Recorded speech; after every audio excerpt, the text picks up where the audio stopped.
4 orang meninggal dunia. Dayu ini seperti sedang kejar setoran.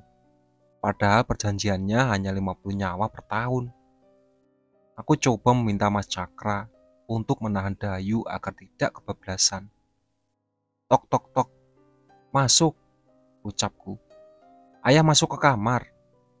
El, nanti malam kamu ikut ritual. Ritual apa? Pelantikan anggota baru. Hah? Kok Madalena atau Mas Cakra gak ngasih tahu ya? Padahal baru aja chatan.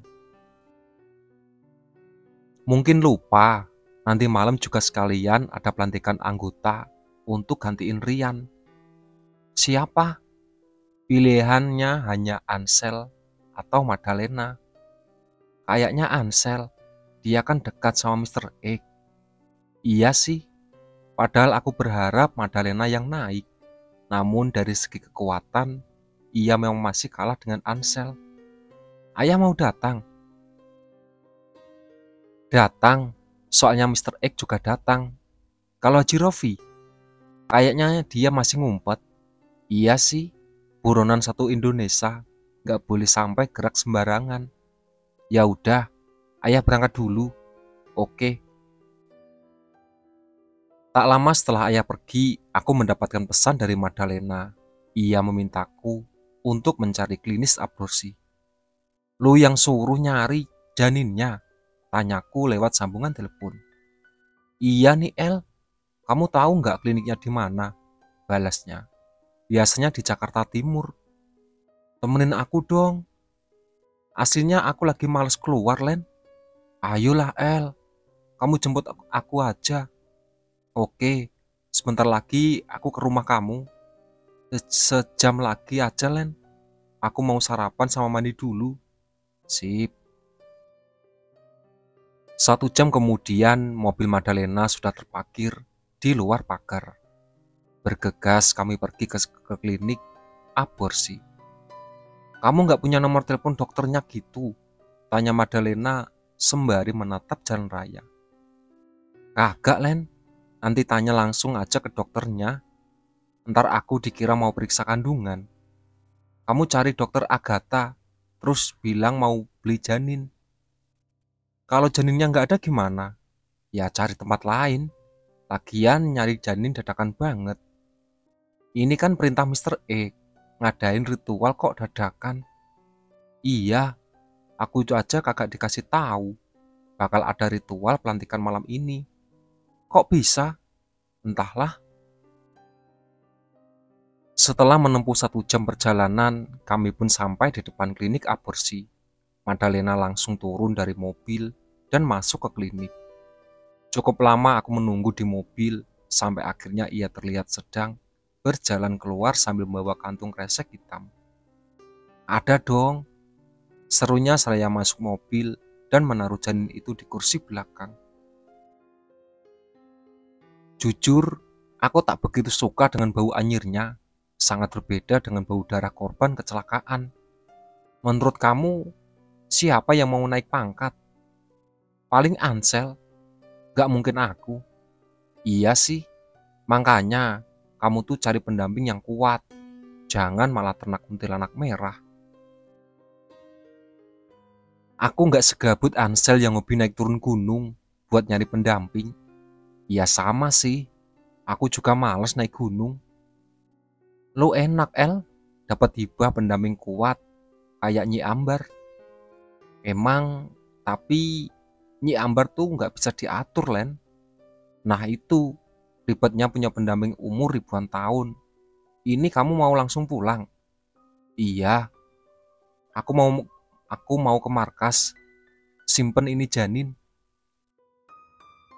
Ya udah, ke markas saja dulu.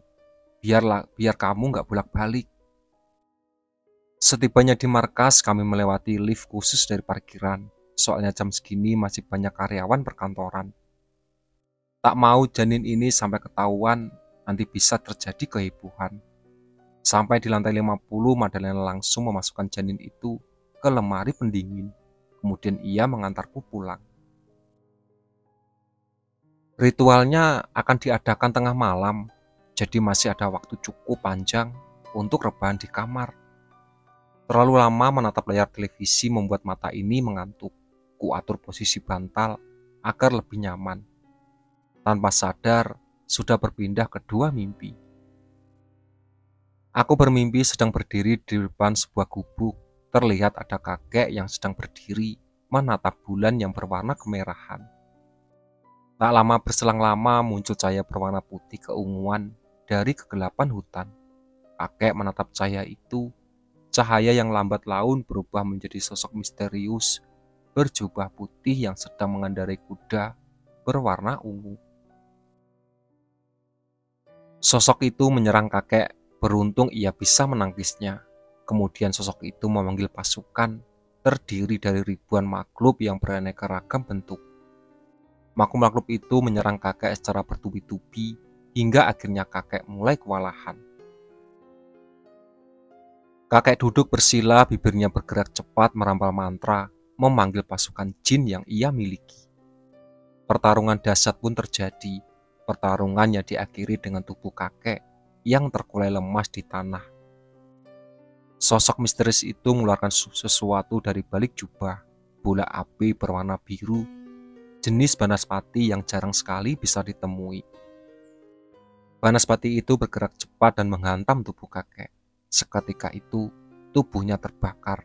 Ia menjerit. Sembari berguling-guling di tanah, tak lama kemudian tubuhnya sudah hangus terbakar. Pemandangan mengerikan muncul saat jin-jin pesugihan peliharaan kakek yang kelaparan datang dan mulai menggerogoti tubuhnya, hingga tersisa kerangka berwarna hitam. Seketika itu, gambaran pun menghilang dan aku terbangun dari tidur. "Kamu mimpiin dia?" tanya Nyi Ambar yang sudah berdiri di sudut kamar. "Iya, Nyi," balasku. "Akhir hidupnya sangat menyedihkan." "Iya, apa kamu mau berakhir seperti itu juga?" Aku tak siap menjawab pertanyaan itu, apalagi setelah melihat proses kematian yang mengerikan tadi. "Tidak, Nyi." "Lantas, kenapa kamu harus mengikuti perintahnya?" "Perintah siapa?" "Mr. Egg, sosok berjubah putih yang sedang menunggumu kuda ungu adalah Sukma dari Mr. Egg. Dia yang membunuh kakek kamu, El." "Apa alasannya, Nyi? Bukankah kakek sama Mr. Egg berteman baik?" "Itulah risikonya saat kamu memilih untuk meninggalkan sekte. Maka kamu akan dianggap sebagai ancaman juga." Sekarang aku malah bingung. Di satu sisi takut dengan akhir tragis seperti kakek menjadi santapan jin pesugihan. Di sisi lain, takut akan menjadi ancaman Mr. Egg. Apalagi aku pernah bermimpi ditembak olehnya. "Jadi, maksudnya apa?" tanyaku. "Saya hanya ingin melindungi kamu saja, El, agar kamu tidak berakhir seperti kakek kamu." "Kenapa Nyi atau Ki Kendil nggak nolongin kakek? Itu permintaan terakhirnya, agar bisa menjadi pelajaran untuk kamu, El." "Kenapa aku? Alasan utama dia keluar dari sekte adalah kamu, El." "Kakek pindah ke Cirebon saat akan masuk sekte. Sementara itu pula ia tidak pernah aktif dalam kegiatan sekte. Jadi kakek nggak setuju aku masuk sekte." "Iya," balas Nyi Ambar. "Dia ingin sekali kamu hidup normal seperti remaja lain dan tidak terikat ritual mengerikan seperti sekte. Semuanya sudah terlambat, Nyi. Harusnya dari dulu kakek ngelakuin itu. Sekarang aku sudah tenggelam terlalu dalam. Kamu masih bisa naik ke permukaan dan selamat, El." "Selamat gimana? Apa Nyi sanggup ngelawan Mr. X dan pasukannya?" "Tidak." "Terus? Ada satu cara agar kamu selamat, El." "Gimana?" "Gilang. Dia ditakdirkan untuk menghancurkan sekte ini." "Maksudnya, aku harus minta bantuan sama dia?"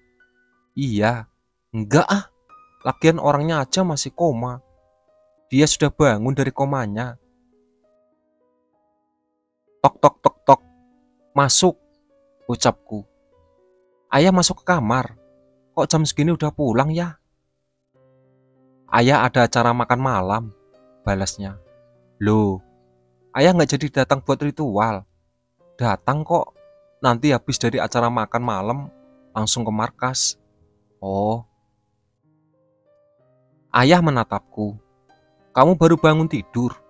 Iya, kelihatan kan dari mukanya, sautku seraya bangkit. Habis mimpi sesuatu ya? Ah, aku kesal kalau ayah sudah mulai menerawang. Bisa nggak sih jangan nerawang aku terus? Protesku. Kamu kan anak satu-satunya ayah, El. Wajar dong. Ayah pengen tahu apa yang terjadi sama kamu. Ya, tapi nggak mesti semuanya diterawang ya. Kan bisa ditanya baik-baik. Kamu nggak bakalan jujur. Sekarang jawab. Tadi habis mimpi apa? Aku menatap ayah sembari tersenyum. Coba ayah tebak. Ayah nggak bisa lihat sampai jauh itu, El. Ayah beneran mau tahu? Iya, aku mimpi kakek. Wajah ayah berubah, tampak lebih serius. Mimpinya gimana? Apa kakek ngomong sesuatu? Iya. Bilang apa? Tanyanya dengan sedikit meninggikan suara. Aku sengaja tidak langsung menjawab, menunggu reaksinya. El, jawab. Ayah kenapa sih? Gak kenapa-napa. Habis kamu lama jawabnya. Aku lagi inget-inget omongannya. Sekarang sudah inget? Sudah? Apa? Kakek minta aku ninggalin sekte. Aku terpaksa berbohong ingin sekali mendengar tanggapan tentang masalah ini. Berarti itu bukan kakek kamu. Dia nggak mungkin bilang begitu. Kenapa nggak mungkin? Kan sebelum meninggal kakek juga ninggalin sekte. Dia ninggalin sekte karena kondisinya sudah lemah, El. Sakit-sakitan. Kalau memang sakit-sakitan, kenapa nggak ayah ngerawat aja? Ayah kan dokter, punya rumah sakit juga. Kamu tahu sendiri kalau dia keras kepala, malah tinggal di gubuk sendirian. Apa ayah lihat kondisi kakek waktu meninggal? Saat kakek meninggal, aku dilarang pergi ke Cirebon, bahkan tak boleh datang ke pemakamannya. Ayah mengerutkan dahi dan sedikit memincingkan mata. Kenapa kamu tiba-tiba tanya gitu? Jawab dulu pertanyaan aku ya. Ayah lihat, gimana kondisinya? Biasa aja, kurus gitu, efek dari sakit. Ayah nggak bohong kan? Kok kamu malah ngeraguin ayah? Soalnya, kakek kasih gambaran dia pas meninggal. Semua jin pesugihan datang ke rumahnya, terus menggerogoti badannya. Ayah menghela nafas. Seharusnya dia nggak nunjukin itu. Ayah sengaja nutupin semua dari kamu. Kondisinya emang sangat memprihatinkan. Ayah bercerita, hari itu Nyi Ambar datang dan memberitahu tentang kematian kakek. Bergegas dan Pak Rian datang ke Cirebon untuk mengecek kebenarannya. Waktu ayah sampai di sana, tubuhnya sudah tergeletak di depan gubuk, El. Cuma tinggal tulang yang gosong, ucapnya. Ayah sama Rian mengeduga kalau kakek kamu kalah berduel, imbuhnya. Duel sama siapa? Ayah juga nggak tahu. Mimpi kamu juga benar. Ayah lihat sendiri banyak jin pesugihan yang memakan sisa-sisa badannya. Kenapa Nyi Ambar atau Ki Kendil nggak usir mereka? Ki Kendil bilang itu sudah jadi takdir, jadi dia nggak mau ikut campur. Apa ayah juga mau berakhir kayak gitu? Pertanyaan ini membuat ayah terdiam. Kamu pasti tahu jawabannya kan? Iya, ayah nggak mau. Tapi kenapa ayah tetap bertahan? Bahkan memaksa aku buat ngelakuin ini semua. Semua sudah terlanjur, El. Apa nggak ada harapan buat berhenti? Nggak ada, El. Risikonya sudah pasti bakal diincar anggota lain. Hasilnya sama saja. Sebagai anak Ki Mangkujiwo yang terkenal sakti, apa ayah sanggup lawan semua anggota sekte?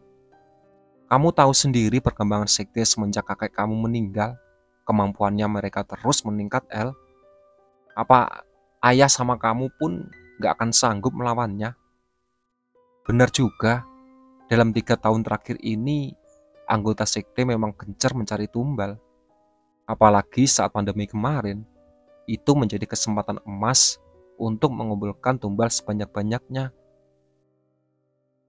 Aku sendiri pun tak yakin bisa menang melawan Mas Cakra.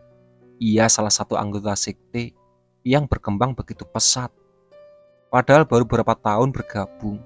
Belum lagi Leon yang memiliki pasukan jin tingkat atas dari luar negeri. Tingkatan energinya jauh lebih dibandingkan jin lokal. Namun yang menjadi ketakutan terbesarku adalah Mr. X. Melihat kemampuannya yang bisa mengalahkan kakek, sungguh mengerikan. Ya udah deh, aku juga mau pergi makan di luar. Kamu jangan sekali-sekali berpikir ninggalin sekte ini, El.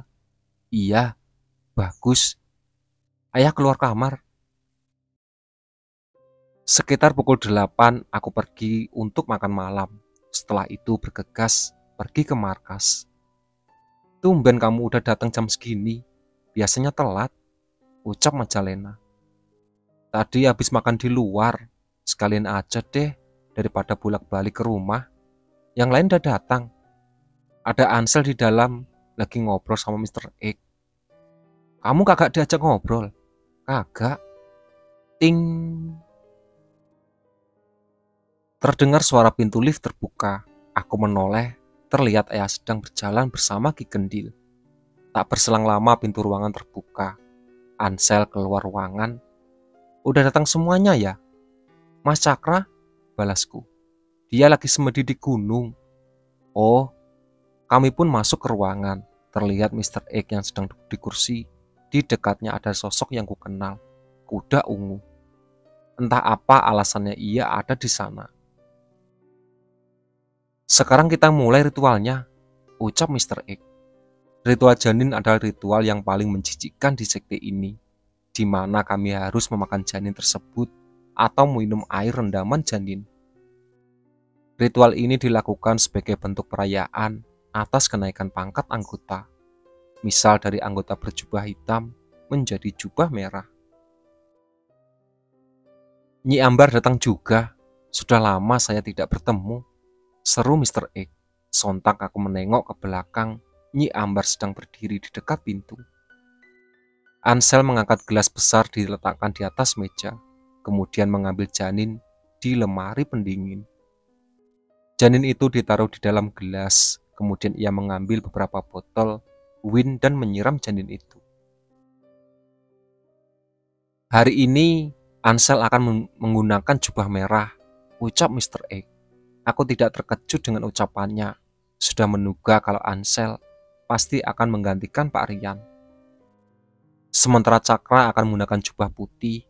Tugas pertamanya nanti adalah membereskan Gilang. Haji Rofi gimana? Tanyaku. Dia sedang pergi bersama Leon.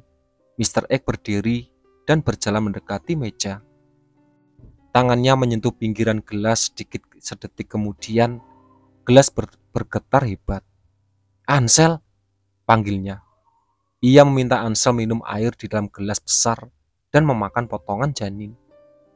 Seketika itu teringat saat aku melakukan ritual ini dan mendapat bagian tangan. Wajah Ansel terlihat menahan mual. Sebagai hadiah, saya akan memberikan kamu pendamping, ucap Mr. X. Mr. X meminta kuda ungu untuk mendampingi Ansel. Kutatap makhluk itu penasaran dengan asal-usulnya. Gambaran pun muncul. Ia berasal dari sebuah sumur di rumah Belanda. Rumah yang dulunya menjadi markas sekte sekitar 100 tahun lalu. Ia adalah salah satu pemimpin jin pesugihan milik ketua sekte itu.